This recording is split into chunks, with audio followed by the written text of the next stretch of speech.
नमस्कार, बिज तक देख रहे हैं आप और मैं हूं आपके साथ तन्वी सिन्हा। एशिया और यूरोप की सीमा पर बसे मुस्लिम देश तुर्की पर सोमवार 6 फरवरी को तड़के आफत टूटी, जिसने हजारों लोगों की जिंदगियां छीन ली। तुर्की और सीरिया में विनाशकारी भूकंप से मरने वालों की संख्या बढ़कर 15,000 पार कर गई है। वहीं 50,000 से ज्यादा लोग घायल हैं। दोनों ही देशों के भूकंप प्रभावित इलाकों में देशी विदेशी राहत कर्मी 24x7 बचाव के काम में जुटे हुए हैं, लेकिन अभी तक कई हजारों लोगों तक मदद नहीं पहुंच सकी है। नागरिकों का गुस्सा सरकार के खिलाफ भड़क उठा है। ऐसे में राष्ट्रपति अर्दोगन की सरकार भूकंप टैक्स पर घिर गई है। पूछा जा रहा है कि भूकंप से निपटने के नाम पर जो दशकों तक टैक्स वसूला गया, जो करीब 88 अरब लीरा है, वो रकम कहां है।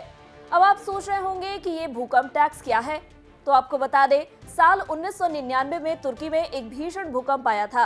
7.4 तीव्रता के भूकंप से 17,000 से ज्यादा लोगों की मौत हुई थी। इस भूकंप से उबर पाना तुर्की के लिए आसान नहीं था। बड़े पैमाने पर देश को आर्थिक नुकसान भी पहुंचा था।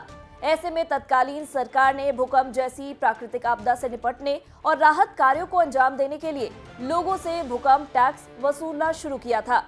तब से लगातार यह टैक्स लोगों से वसूला जा रहा है और फिलहाल इसकी धनराशि की अनुमानित राशि 88 अरब लीरा यानी 4.6 अरब डॉलर बताई जा रही है।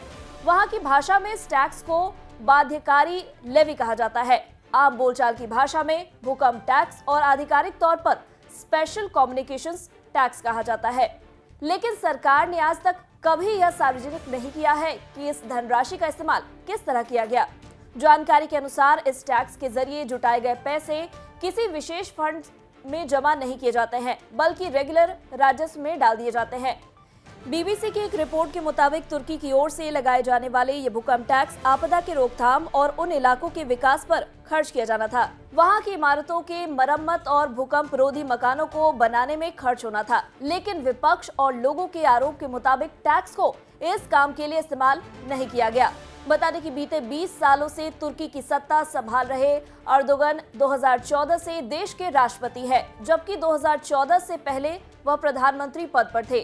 भूकंप टैक्स पर जब पिछली बार 2019 से 2020 में हंगामा हुआ था, तो उस समय अर्दोगन ने कहा था कि हमने इस धनराशि को वहीं खर्च किया है जहां खर्च करना चाहिए था। फिलहाल हमारे पास इन मामलों की जवाबदेही का समय नहीं है।